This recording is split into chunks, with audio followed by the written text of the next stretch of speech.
Today's episode, we're going through our top 10 running backs, find out who made the cut, find out who's just on the outside. Don't miss a moment.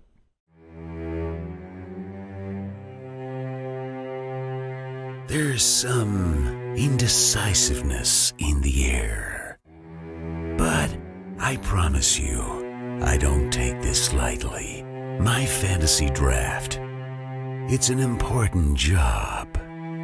I need someone I can trust. And the fantasy footballers are my #1 guys.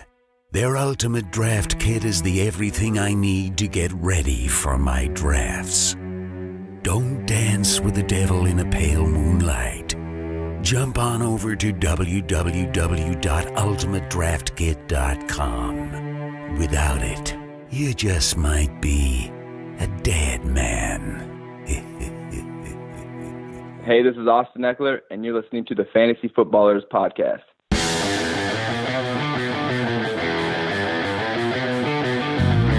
Welcome to the Fantasy Footballers Podcast with your hosts, Andy Holloway, Jason Moore, and Mike Wright.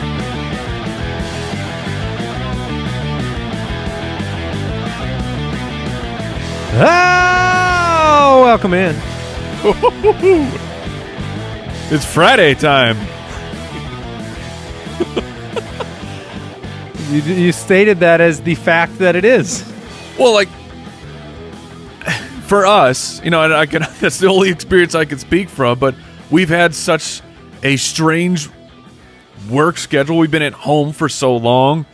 Time flattened and ate itself like the snake that just bites its tail and then and consumes itself alive. Time does not exist. Yeah. School has started for the children's, much to their chagrin. They're doing the virtual thing, but it's like I woke up and went, "Holy crap! It's I know it's Friday. Yeah. Right. I don't have to wake up at 6:30 in the morning tomorrow. I could sleep in at least a little bit. A Friday means something now. Yes, like that's all it meant. Is like, hey, and Friday. I believe I could be wrong here. Someone do the math.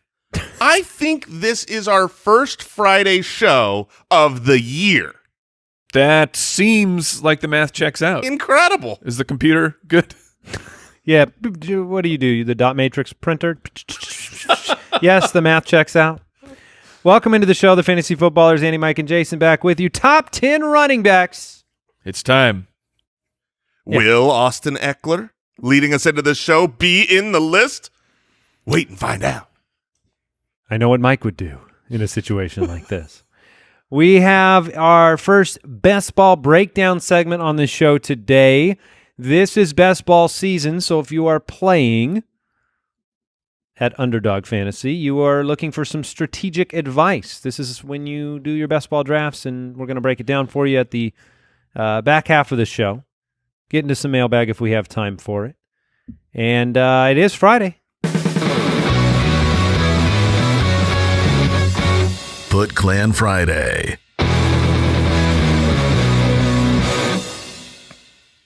As is the tradition here at the Fantasy Footballers, we use Fridays to celebrate the Foot Clan, the supporters of the show over at jointhefoot.com. And this year's going to be a little bit different. Better.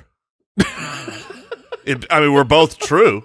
It's different, but it's better. We're both true. We're both true, as he said. This week, what we're doing is we used to give a gift card to Shop Ballers. We're going to give an exclusive item away from Pristine Auction, and today's item is a Sammy Watkins signed jersey. It's cold-blooded. Sammy Watkins signed jersey goes to Ashley Kent. Congratulations! Thank you for supporting the show, Ashley. An exclusive item every Friday to the Foot Clan. Thanks for supporting the show, and enjoy your Sammy Watkins jersey from pristineauction.com, where you can sign up and use the code BALLERS and get $10 off your first sports memorabilia purchase. So the first Foot Clan Friday in the books for 2020. A reminder, you can get the Ultimate Draft Kit at ultimatedraftkit.com. Get ready for your drafts. Makes sense. Yeah, look, when you're getting ready for drafts, you need something that's ultimate. Yes. I took a little poll on Twitter. to see how many people are playing in more leagues or about the same amount of leagues. And most of you are doing what you've done over the past few years. It feels like a status quo year. Yeah. Yeah, maybe not adding to the Yes. equation as much, but there were still about 20% of people Oh, there's maniacs out there. that want more. Yeah. MOAR, more. Quick question of the day from Alex in British Columbia. Oh, bonjour. Bonjour. Hi, ballers. I love co-managing a team with a good friend as it gives us lots of reasons to stay in touch. But last year we had a lot of disagreements over starts and sits. And do you have any recommendations for successfully co-managing? And they throw in a merci. Oh, yeah. There you go. Knowing that the bonjour was on the way. Mm-hmm. Co-managing is, I have a confession to make. Okay. I'm a terrible co-manager. In fact, I'm just the worst. I need to stay nimble. I need to stay fresh. I need to be able to do what I need to do. And I have a co-owner, and his name is Brian in our league of record. And maybe co-owner is generous in that situation. You let him know what you've done Yeah. by him receiving the email from the platform saying what So you've I A guess trade has gone through. I guess I can say that I have had no problems having an underling. Right. Well, so there's two types of It's like co-owners. your team has an intern. Yes. Right, exactly. Sometimes I ask him for help when I think about it. Sometimes I do things and then get his validation later. And sometimes I forget to tell him at all. I think for a lot of people, they don't know, they've never heard of co-owners. They don't have any in their league. Co-ownership is really, really fun. Two people sharing, the responsibility for a team. But there's two different types of co-owners, right? In our league, in the league of record, most teams have a co-owner, and it's kind of a rite of passage to get your name on the list to be in the league. You know, everybody that is, There's a long waiting list to be an owner, and that's like step one of being an eventual owner is you got to be a co-owner for some of the teams, be exposed to the league, get yourself primed up. So in this situation, I don't blame you, Andy, for being, Overlord. being overlord of your team, because I feel like my co-owner is a co-owner. Yes. I am the owner of the franchise. You know what I mean? Like Okay.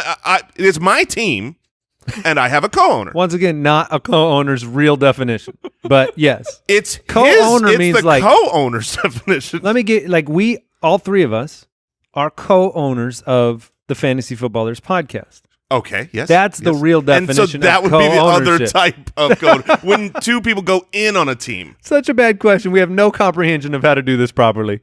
My way to do it I properly feel like is Jason, because your co-owner is Brooks.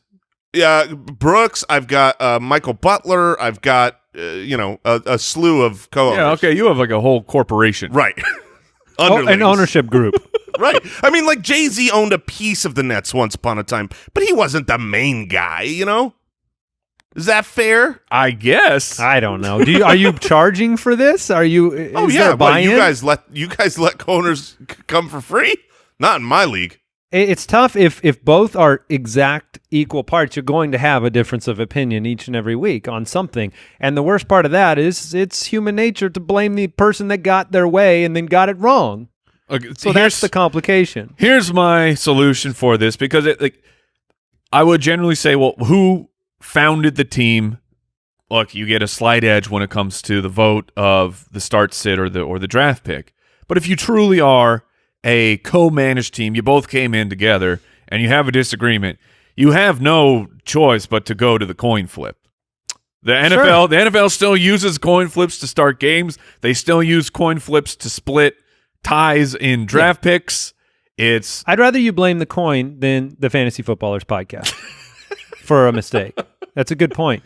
And That would be impossible, Andy. Well, I have seen it successfully managed, like when two owners maybe have different responsibilities. Somebody's responsible for like the waiver wire as their primary objective, and the other person might be more of a get the starting roster going, and somebody else might be more of the trade guy. That works, or just expand the league, and if you can't get it going, expand the league, add another team. Doesn't hurt nobody. And we don't really have any big time news today. We thought we would. We thought we would have probably some significant fantasy football opt-outs. Mm-hmm. The deadline for the NFL and NFLPA Opt-out period was yesterday at 4 Eastern, and nothing happened. I mean, Josh Doxson opted out. Sure. And so the real big offseason significant opt-out was Damian Williams. You had Devin Funchess. You had a couple of wide receivers that were in the mix and, like Marquise Goodwin types, but nothing really significant happened yesterday. There were 66 opt-outs in total across all positions, offensive and defense, in the NFL, which is 2.5% of the NFL player base. Yeah, and I was going to say that some of these opt-outs, I mean, the Damian Williams, that one's a major one, but the other ones do have, like, low-key fantasy impact that, it like line play, you're saying? Like the O-lineman? Well, yeah, the D-lineman? offensive line, but I'm speaking specifically to skill players where the Devin Funchess opt-out in Green Bay, yes, the Aaron Rodgers wide receiver 2 hasn't been of value or of fantasy value as they have been in past years, but it's still a possibility. And when Devin Funchess getting the contract, the free agent acquisition, not a major one, but still a free agent acquisition that the team wanted, is okay. Well, will Devin Funchess be that, or will it be Allen Lazard? To me, now it is clearly Allen Lazard. You don't think it's going to be Funchess now that he's opted out? Exactly. That's my point. And for Miami, Miami's a good example too. like yeah, Mike Gesicki is now feels like a much safer breakout pick. I know there's Twitter has been Mike Gesicki's faced some Twitter backlash for not being elusive, not getting yards after the catch like George Kittle, but his opportunity is now secure where he doesn't have to deal with fighting for slot reps with Albert Wilson. And does he get like "you're not elusive" DMs on Twitter? Is that what happens? No, that feels like it would hurt me if somebody sent that to me. So number one, never ever tag a player for fantasy football. That's like this is a motto I live by, and I hope that our audience lives by it as well. They don't need to be brought into it. But like Albert Wilson could have been a problem for Gesicki to be a big slot tight end, and Marquise Goodwin, field stretcher for the Philadelphia Eagles. Him opting out, I do believe, forces Jalen Reagor or their hand to get Jalen Reagor more involved than they were kind of talking about at the beginning of the offseason. Yeah, I mean, the Miami News, I adjusted risk ratings associated with Devontae Parker and Mike Gesicki when you saw a little bit more clarity in the targets. So and you're right. Devin Ozzie, oi, rookie tight end for the Patriots, might get some action. Because Matt Lacoste is gone. That is correct. Yeah, anything's possible, Mike. That's what everything is. Everything. At the tight end position, every single year you go in. You need to be careful though, because we know what rookie tight ends do in general. Yes, I'm just saying you're like an 11 out of 10 on Ozzie hype right now. I'm just warning you the man's name. I love the man's name. I give the man's name a high score, but not his fantasy production this year. I think I'd rather have Jeremy Sprinkle. No, you would not. No, another good name, right? Another, and whose name is better? Jeremy Sprinkle. Yeah. Well, I feel like you're going right to the dessert. Well, name. Of course. I mean, look at my body. I am a man of desserts. I'm a man. I am of desserts. I am built by desserts. That's right. I am 60% dessert. If he was a thing, we'd have cupcake jokes. There's no doubt. Oh yeah, Jeremy Sprinkle, get on it. Take care of business. Also, Folkland, do not draft either of these players. Yes. Absolutely. Do you have any other news that you want to bring up? Any other things to talk about? Are we? No, we're good. Let's get into the running backs. All right, let's do it. Running backs. Number one. This one will surprise everybody. Shocker. We discussed this internally here. We spent some time breaking things down, looking at it analytically, watching film. I was pretty upset that you guys copied my ranking here, to be honest. See, I thought you copied my ranking. Yeah, and I thought you guys copied my ranking. It is, of course, Eddie Lacy. That's right. No, Christian McCaffrey is the number one running back on our board. Not a surprise.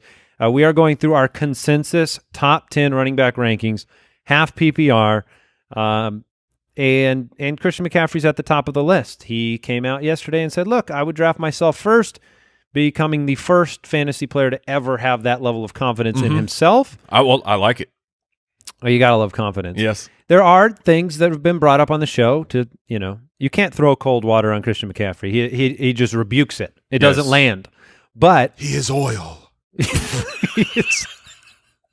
Repels the water. He is oil. You're right. You're Yeah. right. And McCaffrey will be in a position where we once again, different offensive system, different head coach, different quarterback. Those variables are in play. Also, running backs, they fluctuate at the top of these lists, but McCaffrey's as guaranteed as anybody gets. He is the center piece of their offense, and he had, when you look at wide receivers in the top 12, several wide receivers come from teams that were, not successful on the field, high draft pick teams. Not as common at the running back position, and yet McCaffrey was one of those guys. I mean, he was number one in the league on a very bad team that struggled to get around the goal line, that struggled at the quarterback position. And so, it's probably fair to say things are upgraded for Christian McCaffrey from a team perspective. And so anything that he would miss by way of a little bit of volume is probably safe. I mean, I just don't have a different expectation for him this year. No, I mean, the reason is because of his receiving work, right? He is, I forget the stat, but if you just took his receiving work and put him in the wide receivers, he's basically one of the best wide receivers in fantasy football. You get that added to his rushing total. And so that's why, if you're going to be a running back, Derrick Henry is not going to succeed if the Titans are a bad team.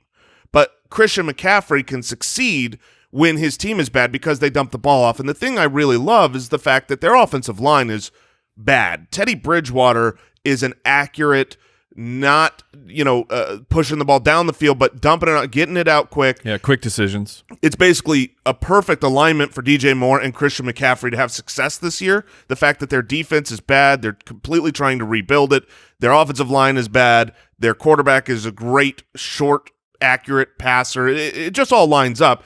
There are, if at the end of the year Christian McCaffrey is the running back 5 because of all these changes, nobody's going to be shocked, but you have to put him number 1 based on what he's done in the past. And while we, the fantasy footballers, I don't know if you, I don't think we've announced this on the main show, but what are you doing? You might want to check out our website and check out these new hot player profiles that we've got coming soon. But I've been doing some work behind the scene on the athletic profiles, and when you just look at Christian McCaffrey and what he's able to do, not for fantasy, but just as a human being, you're like, oh, I see why he's so good at football. There's only been 18 wideouts in NFL history with 116 catches, and that's what Christian McCaffrey had last year. What? The 141 targets would have been 8th at the wide receiver position. Oh, my goodness. And then let's just throw in 287 on the ground, 1,387 yards, and 15 touchdowns on a team that struggled at times on offense.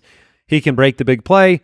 Percentage chance that CMC repeats as the RB1, that's a good question as we move towards the second player on our list. I put it at about 50%. Yeah, I'm right. I was thinking 45%, which that's very high. Would be my largest percentage, even though it is under 50%. Yeah, I would say this is the most confident I've been in the RB1 repeating. I'm still lower than you guys. I would put it at about 35, maybe even 30%, but follow the money. Got the bag. Who's behind him in the depth chart? Reggie Super Bonifon. Well, the reason I have so much confidence in it compared to like maybe previous years is the gap is not small between the Saquon Barkley and the Ezekiel Elliott reception totals of last year. It's double. He has double the receptions of those two players last year, and obviously Saquon with the injuries and things like that. But I don't have some tremendous amount of confidence that New York's going to, up that total tremendously. So that's why that percentage is higher than maybe previous years. And throwing this out there, last thing I think we should say on Christian McCaffrey, the depth chart is part of the confidence in him. There's really nobody to, you brought up Reggie Bonifon as the backup, but it is also worth noting, because people sometimes are drafting the backup, that it could be Mike Davis. And I would in fact, I just did a best ball league where I did draft Mike Davis, not Reggie Bonifon. All right. Number 2 on our consensus rankings. Number 2 for me, number 2 for Jason, number 3 for Mike. Ezekiel Elliott of the Dallas Cowboys. He's as reliable a fantasy option at running back as you can really get. Averaged 19.2 fantasy points per game and 24 touches per game through his 56 NFL games. Coming into the year, lost his center, Travis Frederick. He retired.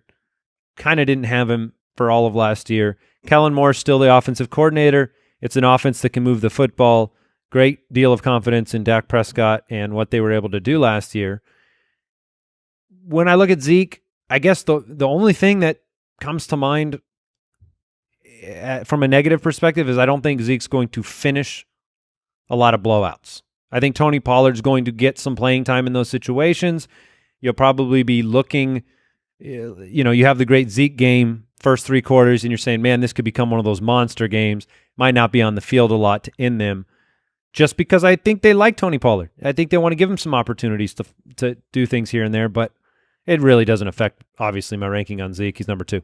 Yeah, I mean, what it does is it says that instead of being the running back 1 that week, he's going to be the running back 6 on a weekly basis. And so it takes a little bit of the edge off. But on the flip side, not on the upside, but on the downside, he is the safest. A lot of sides. Well, it's, we're all this coin talk. There's at least 2 sides to every coin. Yeah, that's what I've heard. He is by far the safest running back to me. He is his offense is intact. His offensive coordinator is the same, even though the head coach has changed. He has been the most consistent running back since he entered the league. The fewest number of bust games last season. Literally not one bust game. Nobody, not even Christian McCaffrey, could say that. And you do have this extra wrinkle of the fact that we know he has gone through the coronavirus, and we don't know, man. We know this he went is an through absolutely it. That worthy point to bring up. That one we I know don't he know. went through it because he said it, and Yeah, he did. he was upset that his agent said that, but we know that one. And my point is, so I was just the number 2 draft pick in an expert best ball league, a full PPR, and I had the choice between Saquon and Zeke. And that was the tiebreaker for me. So, I mean, if it matters to me, I think it would matter to others in the sense that it's just one. I mean, look, I love both those guys. You could, I don't know, flip a coin between them. But that was my tiebreaker, and I think I just can't imagine anyone safer than Zeke. I can't. He doesn't get injured. He can carry the workload. He's got a great offensive line, a great offense, continuity, and he's always been great. That's why I think some people would be surprised that he's number 2 and not Saquon. Yeah, and speaking of the player that I have at number 2, we're going to get into that. But first, want to thank today's sponsor, Fantasy Champs. This is the place you need to go for your fantasy hardware. You want to show off the victory? Grab a trophy, grab a ring, grab a belt. Just grab something from fantasychamps.com so you can rub it in everybody else's face that you were the winner and they were not. In fact, they were all losers. So remind them of that on a daily basis. And right now, they're running a promo that if you buy a trophy or a belt and you use the code BallerDraft, they're going to give you a free draft kit. If you're doing something, where you're a little bit of an analog person, not digital, analog. You want to put it up on the board. You can get a free one using the code BallerDraft. Save $39 if you buy a trophy or a belt. That's fantasychamps.com.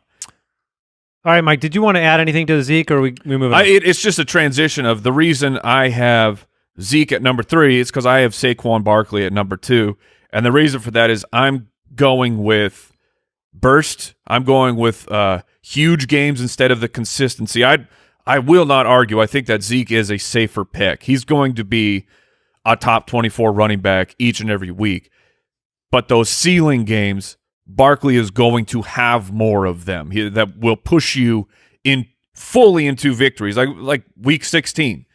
If you were in your championship week and you had Saquon Barkley, you could have benched everybody else on the team, and he would have handled the business by himself.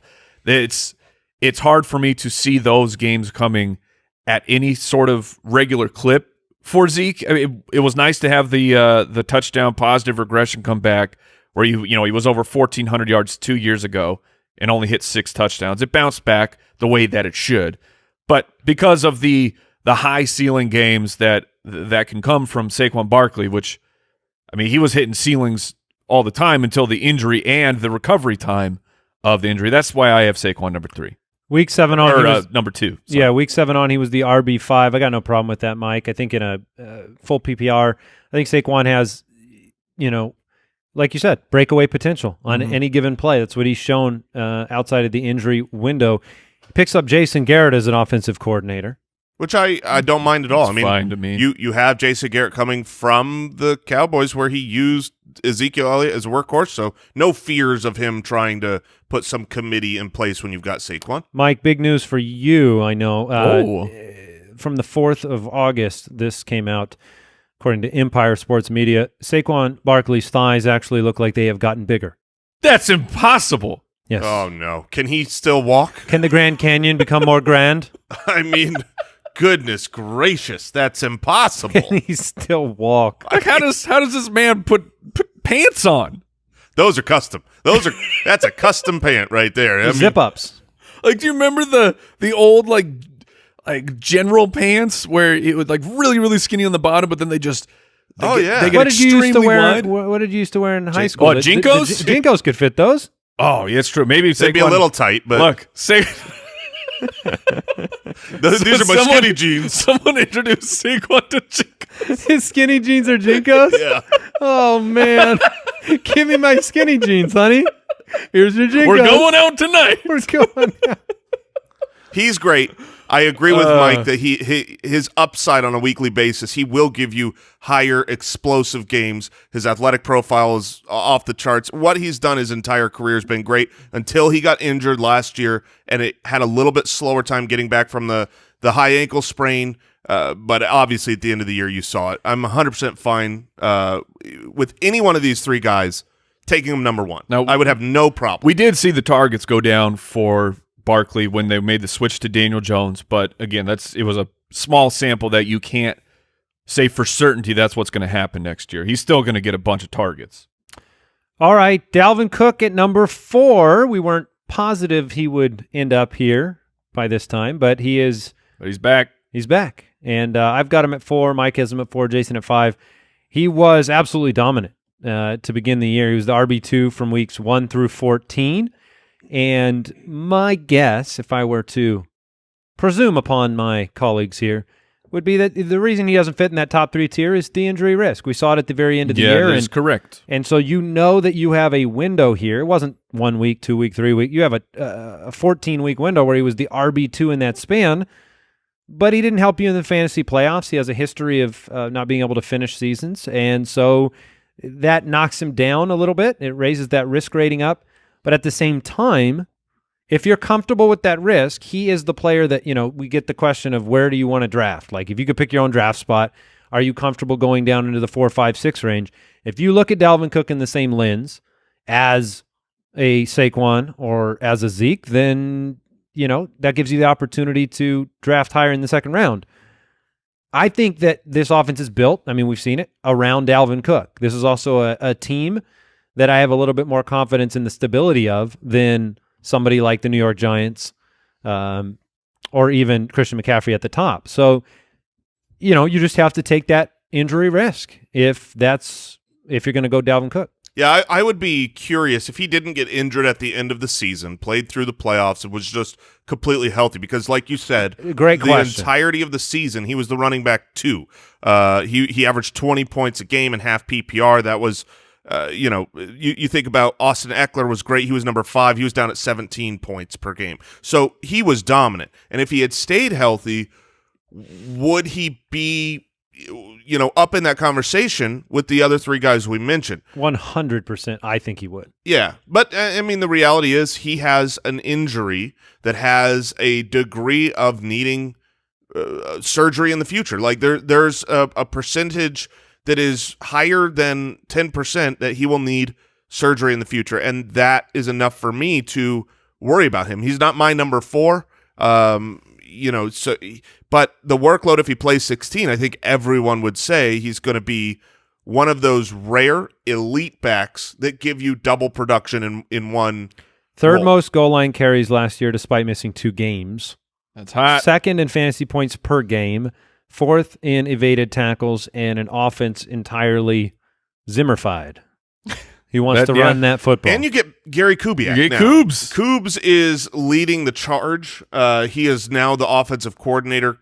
Kubes is, you know how we talk about Kyle Shanahan and about how his team has always been able to get the running game going the way that nobody else has. Well, not the way nobody else has. He got it from his daddy. And his daddy worked with Kubiak, and their system is unbelievable. That was part of what made Dalvin Cook last year, but now Kubiak is totally in charge. So if you want to take a shot at health and you take him number 4, I don't have any problem with it, but we've talked about this before. My draft strategy in the first round is that everyone is great. Everyone has the chance to be top 5 at their position.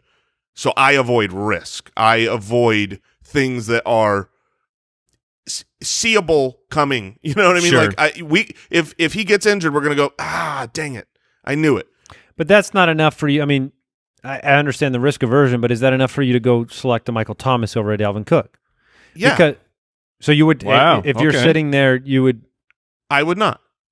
But my answer to the question is I would not. That is enough to make that decision. If you are looking at, and if I was in a 3 wide receiver PPR, I would take Michael Thomas over Dalvin Cook. So you have Alvin Kamara ranked higher than Dalvin Cook? I do, yes. Okay, so you have you're taking Alvin Kamara at pick 4, Correct. and then so pick 5 you would at least consider going Michael Thomas over Dalvin Cook? If it was a 3 wide receiver full Okay. PPR, yeah. If All right. it's And then- Well, we'll talk about Alvin Kamara shortly. Yeah, But I mean, he has similar injury concerns. And then the final thing, because Jason and I have both been pretty vocal about, if I'm willing to take the risk on Dalvin Cook, I am drafting the insurance running back, the backup running back, Alexander Madison, who has, if you looked at the ADP, early in the offseason with all the hullabaloo about a possible holdout, Madison was jumped up to 7th, even the 6th round. He has since plummeted. Jason, where are you targeting? You draft Cook. Now you're going to target Madison. I think you're going to make sure you get him. So which round are you willing I think to you'll go? get him every 9th round. Okay. I think he'll be there because the holdout is over. Nobody who doesn't have Cook is going to draft Alexander Madison. Not nobody, but the vast majority of leagues. He'll least be there not for you in the early. 9th round. Yeah. And if I take Cook, my 9th round pick is auto locked in. And if I'm super late in the 9th, then maybe you 8th. consider it in the 8th. All right, let's move on to number 5 on our consensus list, and we start to get some more diversion between us at this point.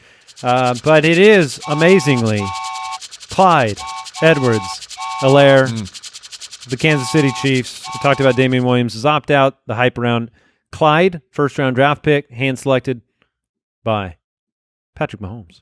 And I have him at 7, Jason at 6, Mike at 5, and he ends up 5 in our consensus rankings because of some differences of opinion on the players after in my rankings. So 10 touchdowns. Is that a safe projection for Clyde Edwards-Helaire? Yes, to me that is safe. You're talking about the number 1 scoring offense, or at least whatever, top 3. If Kansas City has a bad year, they're third. So you're talking about a huge opportunity for touchdowns. The fact that he was a first-round running back, I get it. Maybe you're nervous about drafting a rookie running back in the first round, but he was drafted in the first round, and we see time and time again these players get opportunity immediately. There was a little bit of concern with Damian Williams being the presumed starter, but now that he has opted out for his family, Clyde Edwards is the unquestioned starter of this team. He's going to get first-round draft capital opportunity on a very high-scoring offense, and on an offense that the running back doesn't just score rushing touchdowns. Like we saw, Kareem Hunt and Damian Williams both having major success of scoring reception or receiving touchdowns, which not all running backs have that in their repertoire. But all the Chiefs running backs do. And that's the kind of Absolutely. interesting point with Clyde Edwards-Helaire is the other 2 significant players in the backfield were drafted to be the same thing or picked up as well. DeAndre Sure. Washington at Texas Tech with Patrick Mahomes, another guy he had an influence in bringing in, can catch the ball. Darwin Thompson, he can catch the football, started to progress a little bit in that respect towards the end of the year. So you may see, I don't disagree with anything you're saying. I think Clyde gets the majority work. But I think those 2 guys will be worked in as well. Yeah, to me, this is the opportunity to have Edwards-Helaire come in game one, be the guy. That's how I see it happening. Now, that's not to say that the other players won't be utilized, but I think they want him involved, getting the experience in his rookie season, and it's kind of, Damian Williams forced the issue, and if he is involved in, being more of a workhorse, more of a old school LaShawn McCoy role that Andy Reid had, not last year's LaShawn McCoy that Andy Reid had, who still had success on the field. Yeah, I mean, I just can't fathom, with the lanes. I talked a lot of trash talk about Damian Williams. I did not think he was a great running back. I thought he was an average running back. He's fast, but he's not something special. And I believe you would point to LaShawn McCoy's stats last year as evidence of Damian Williams being in a good situation, productive, but not. And I would point even more to the Damian Williams stats in the sense that it's a good thing to point to. He was great for fantasy, but I don't think he was a great running back. Clyde Edwards-Helaire is more talented than either of those guys, LaShawn at last year or Damian Williams now. And so when he gets the full opportunity, he will be outstanding. I mean, this. What is the ceiling for Clyde Edwards-Helaire before we move on to the number 6 on our rankings? What is the actual possibility? Where could he finish? I think the ceiling is number 3. I don't think he's going to get the workload to be the number 1. But it's I mean, as high as it gets. Ceiling is top 3 for me. All right, let's go to number 6 on our list. Oh, Alvin Kamara. Star power was not what it usually is for him last year. I think he would have ended up on our consensus ranks ahead of Clyde Edwards-Helaire if it wasn't for me. I have him at 8. Jason has him at 4. Mike at 6. Last year, just 5 touchdowns on the ground in 14 games. Dealt with injuries. Dealt with coming back from injury. 81 receptions, which is his required total for 3 consecutive years on 97 targets. The reason I have Alvin Kamara lower than, in a different tier than some of the other running backs is simple. It is the same exact reason, although inverse in play style, as why Nick Chubb has a bump down comparatively to these guys. You have 2 competent, not just a backup situation, running backs in the fold. Alvin Kamara is going to catch 80-plus passes. I do not think it is a guarantee that he positively regresses with the touchdown totals on the ground. Latavius Murray will be used, just like Kareem Hunt will be used in Cleveland, and that takes a little bit of the upside away from these players. When you combine that with an injury history where he gets a little bit banged up, he's been concussed, you've dealt with that each and every year with Alvin Kamara, not in some great degree where it submarines your whole season, but where, last year it was tough. You saw him come back from injury, and all of a sudden Alvin Kamara was giving you that would be his fantasy finish, not fantasy points. Oh, no. In week 14. And, Latavius Murray was a compliment to this offense. This team was great last year. He is a piece of it. So it just takes a little bit of the upside away from Alvin Kamara for me. Clearly not for Jason with him at 4 ahead of Clyde Edwards-Helaire. So I'll hand you the baton. Yeah, I mean, yes, he had a week where he was 55. That was his 1 week. Interesting to point that out, where he was bad after he got back from injury. But the other games, 15th, 7th, 8th, 23rd, 5th, 12th, he was always 29th. A valuable back, and that was while he wasn't scoring touchdowns. That was while he wasn't. He just read everyone off except for the 29. That was while he wasn't scoring touchdowns. The continuity for the Saints is incredible. I don't know that there is a team in the league, that has as much continuity. Same head coach, same quarterback, same system, same the offensive time. line intact. And this is a guy who's been great forever since he came into the league. And you might worry, the injury. He's missed 3 games in 3 years. He's drafted at the same time as Dalvin Cook, who's missed 19 games in 3 years. Kamara is, there is no guarantee that the touchdowns regress to the mean, but the statistical probability says it does. And, he's always been great at scoring touchdowns. So I do expect his touchdowns to go up. He is healthy. There's no injury report to read on him, unlike Dalvin Cook's shoulder injury, which has, a frequency of needing another surgery. Dalvin Cook had a high ankle sprain. Once that is fully healed, that's just a thing of the past. So I like the offense. I like the continuity. I like what we've seen his entire career. I would be happy to take him number 4. Going into this offseason, I wasn't sure because we had a bad taste in our mouth, right? Once he got back from injury, he was the running back 8, which is good. Right. But it wasn't like, we're talking Wasn't about him Super at the Camario. beginning of the first round. Do you want running back 8 there? No. You want someone who's top 3. But I believe that, one, he was struggling coming back from that injury, same that happened to Saquon, and the touchdowns just didn't happen to go his way. I don't think that's going to stay that way for Kamara. And for me, I'm not worried about Latavius Murray. Like Alvin Kamara had all of his success earlier with Mark Ingram also having success for that team, and Latavius Murray, I mean, aside from the 2 games, in the middle of the season where Kamara was out, Murray was seeing maybe an average of 10 opportunities per game. Kamara is still the main guy. You saw his 5 zone carries drop from 13 down to 8 so 2 years ago, 13, last year only 8. I'm still good drafting Kamara as a top. Yeah, I mean, you can kind of make the argument however you want. I mean, Latavius Murray's played on the team for 1 year. And even though he's had success with Ingram, the team may use Murray in a different fashion. Those 5 zone carries are more of a reflection of a confidence in Latavius Murray. And Murray only had 4. I've got him buried at 8, so I can see why you guys. Well, this is what we have to fight about this. Yeah. Number 7. Fight. This is our big differences on this show. So Derrick Henry comes in at number 7 on our consensus top 10 running back rankings. Last year, 303 carries, 1,540 yards, 16 touchdowns on the ground. Didn't do any damage through the air, 18 for 206 and 2. But he is just such a volume hog and an efficiency hog, and this is an offense that is built entirely around him. Now he's been paid, and, he's a beast of a man. He led the league in yards after contact. He led the league in 102 yards a game. You're going to get 100 yards a game from Derrick Henry this year. The only question in anyone's mind is, do you get 16 touchdowns again? And that's what you need. You need a ton of touchdowns, not 16. If he comes through with 13, he's going to be great. But you do need the touchdowns because 12 the year before in 2018, 16 last year. Right, and I presume, and I have statted him out to get.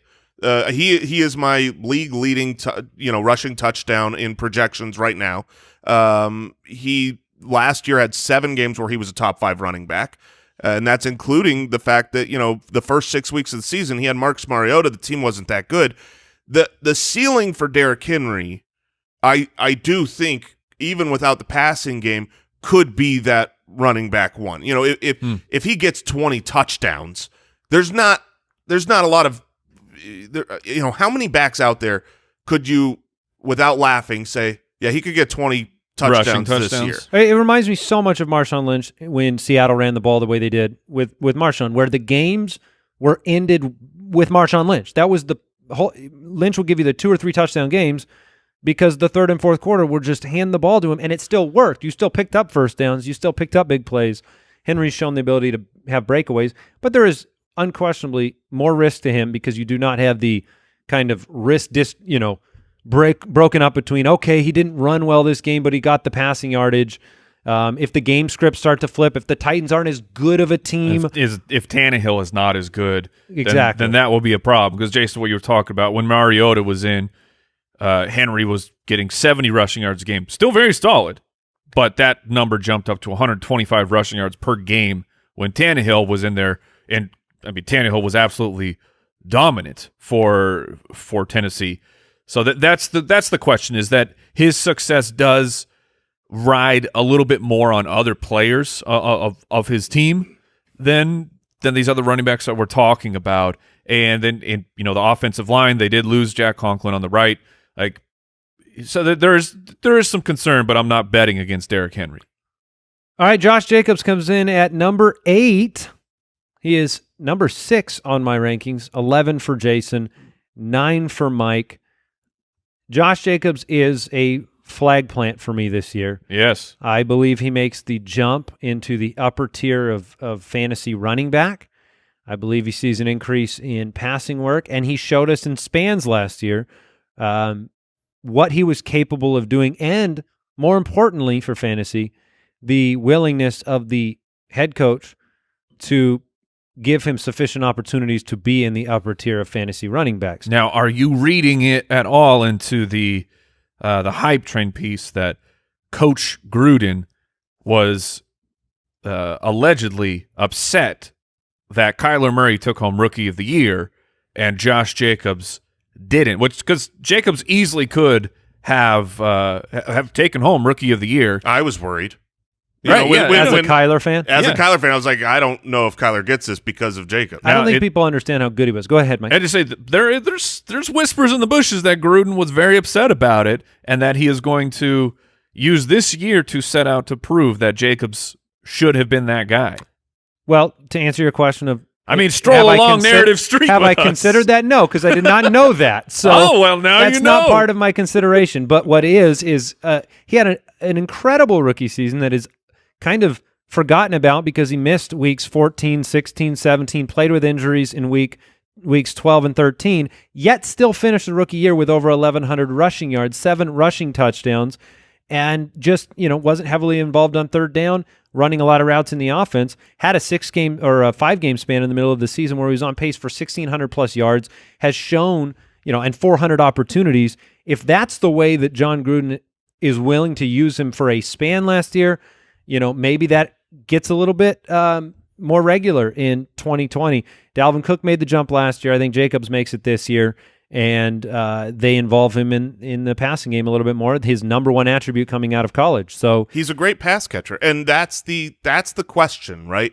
Is he going to get more involved in the passing game? It was infuriating last year watching him dominate NFL defenders, just make them look silly, run through them, run around them, and never really be involved in the passing game. And unlike Todd Gurley, who was running routes and was just not getting the ball thrown to him, not getting open or whatnot, he wasn't involved in the passing game. Now, hopefully, that's because he was a rookie.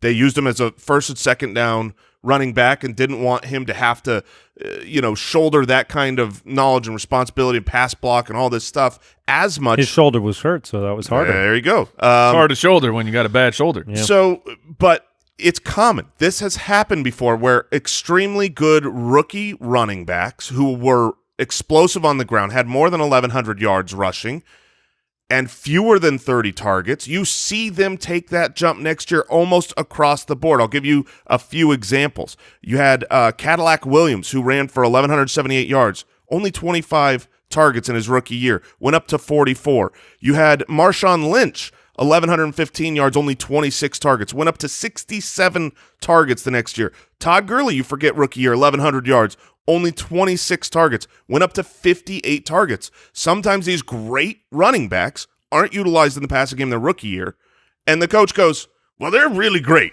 so I should involve them more. There were some miscalculations last year. Gruden does have the old school, when I get around the goal line, it goes to my running back mentality, which whether you bemoan it as a fantasy or as a NFL fan, he just does that. And so that I think that gives him a rushing touchdown ceiling as well. Miles Sanders at number 9. I got him at 13, Jason at 7, Mike at 10.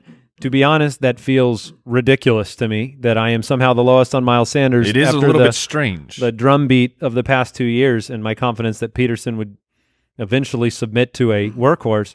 But that's where the projections go, and that's what we do here on the show is we project stat lines, and if they line up a certain way, that's how they line up.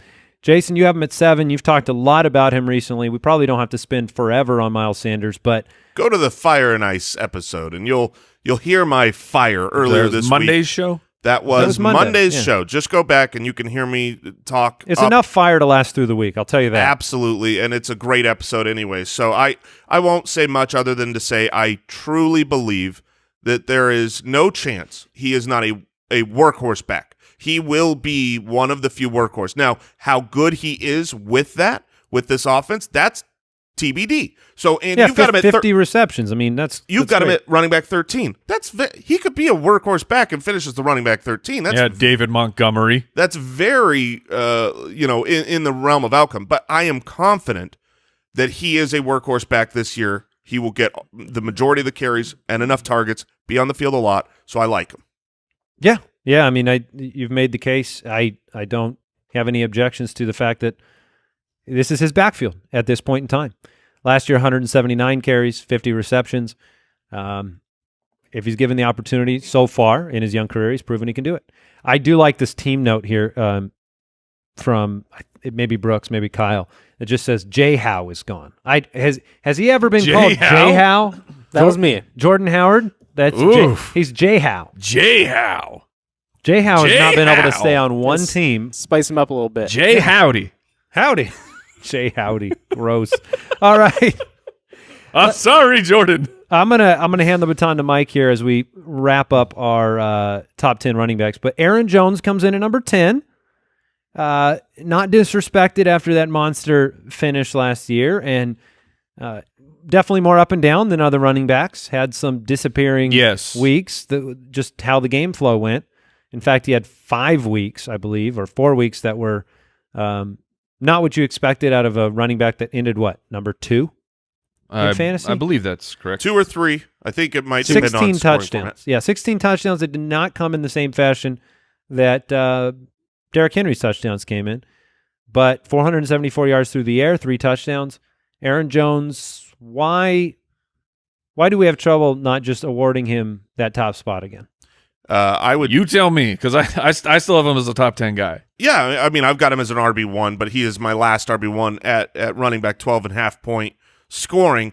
The reasons are I don't trust Matt LaFleur, and I do think A.J. Dillon is going to eat some of these touchdowns away. Now, the touchdown regression was already coming. A.J. Villain? A.J. Villain, that's right. I wonder, Oh, no. Oh, he's going to vulture queuing these you touchdowns.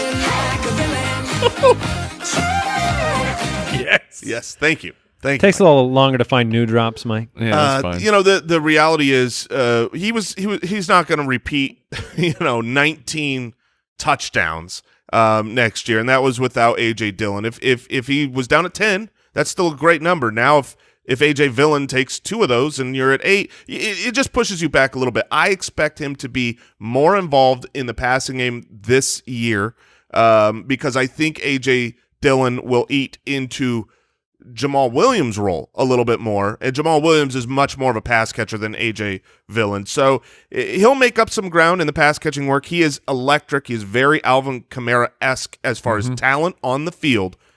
If he was playing for the Saints, he would be my running back 4. Yeah, that's a really good point. Yeah, I mean, with a little bit more clarity in the backfield, a little less dependency on the super high touchdown totals.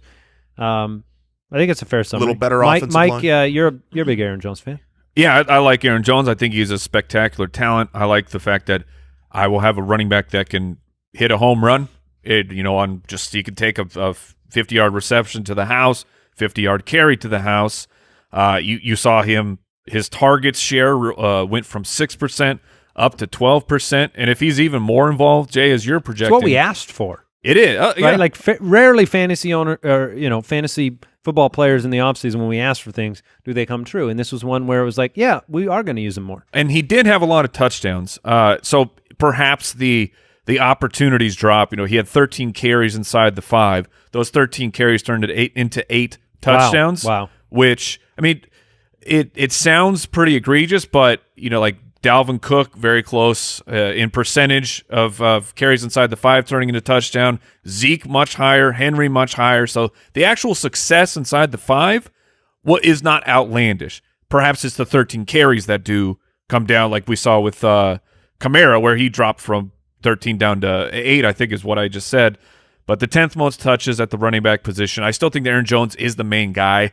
I like A.J. Dillon. If you're not familiar who A.J. Dillon is, he comps very similarly size, build, athleticism Superman. to Derrick Henry. So, I am not calling him Derrick Henry by any means, but you shouldn't be shocked if he turns out to be a Derrick Henry type player. But for now, Aaron Jones is the guy. I still believe that the Packers will be a solid team. He's one of the easiest to doubt, Solidish. but that could cost you. I mean, Yes, when you find an argument, we're talking top 10 running backs. So he does carry risk, higher risk than a lot of players. He has fallen in a draft to where he's easy to grab. The second round? the aforementioned league where I was the number 2 pick and I took Ezekiel Elliott, I was able to grab Aaron Jones That is wow. perfect. at the Wow. end of the second I mean, round. like So- That's outstanding. There's such polar opposites of Aaron Jones being inconsistent but high ceiling games. That would be an incredible That's start. probably the best combo you could Yeah. imagine ending up with because You did it, Jason. and- Congratulations. That's right, I did it. Christian McCaffrey, Ezekiel Elliott, Saquon Barkley, Dalvin Cook, Clyde Edwards-Helaire, Alvin Kamara, Derrick Henry, Josh Jacobs, Miles Sanders, and Aaron Jones. And we will have another running backs rankings show on Monday.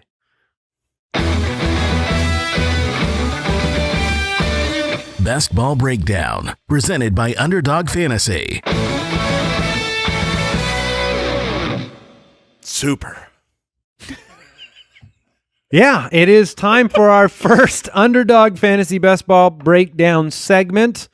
As we head into 2020, we're going to be bringing you a weekly strategy segment for best ball players. Because best ball is back. It's very fun too. It's all about the draft, which is what the offseason and mock drafting, all that stuff is. And this, just adds that element of, look, you might win some money.